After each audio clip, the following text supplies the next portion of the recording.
Colonel Mike Ziegelhofer, the commander of the 3rd Armored Brigade Combat Team, 1st Cavalry Division, and we just finished executing a colors casing ceremony, a symbolic ceremony that marks our unit's deployment over to Europe in support of Operation Atlantic Resolve, where our mission will be to deter aggression, to support our allies, train with and develop interoperability with our allies and partners in Europe. The team is trained and ready. We're certainly sad to be leaving our families and friends behind, but we look forward to the opportunity to represent our brigade, our division, and our country in Europe. We absolutely did. It's a tremendous opportunity for us to learn from our teammates that have served over there recently.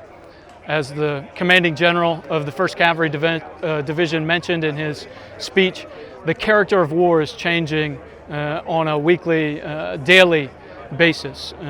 And so the lessons that we're learning, we have to continuously update ourselves on the lessons that are coming out of theater. So to have teammates who were so recently over there to help us, to coach us through the training that we've done in preparation for our deployment was tremendous. It was tremendously helpful.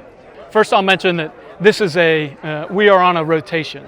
And so this is a rotation that's set and it's known, and so the organization has been preparing for this rotation for really 2 years. I think the last time that this brigade was in Europe was in 2022, and when we came back, we had a pretty good idea of what our next mission would be, and it's this one.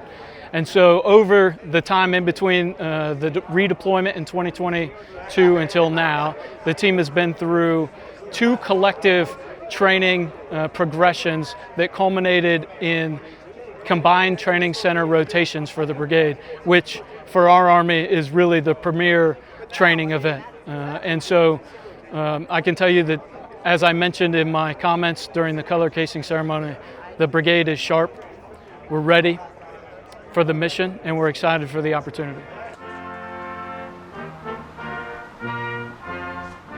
So we had the national training rotation, but before that we had training leading up to it, gunneries, we had field problems.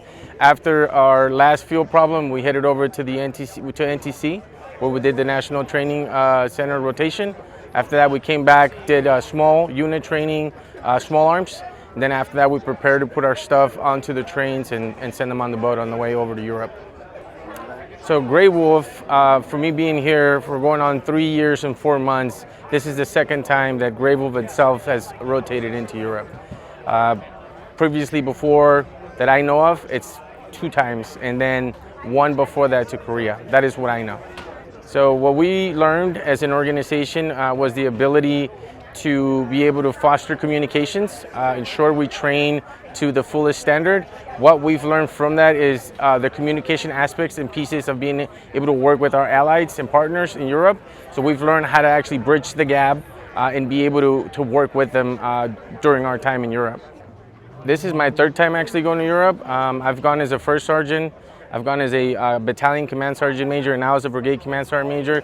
What I would do differently is to train a little more with our partners and allies. Now that I'm in this position, I'm able to actually do that, try to bring us closer with them and do better training. My previous rotations, we were getting to know each other, and it took us a little bit, but now that we know the area, I think it's gonna be a quicker snap link, right? And we'll be able to train better and more proficiently with them. We are the 1st team, our fathers rode in 21. Thank you for what you do. Thank you to your families. We understand that you might be anxious, but don't be nervous. You are trained, you are proficient, and we're going to be just fine as an organization moving forward.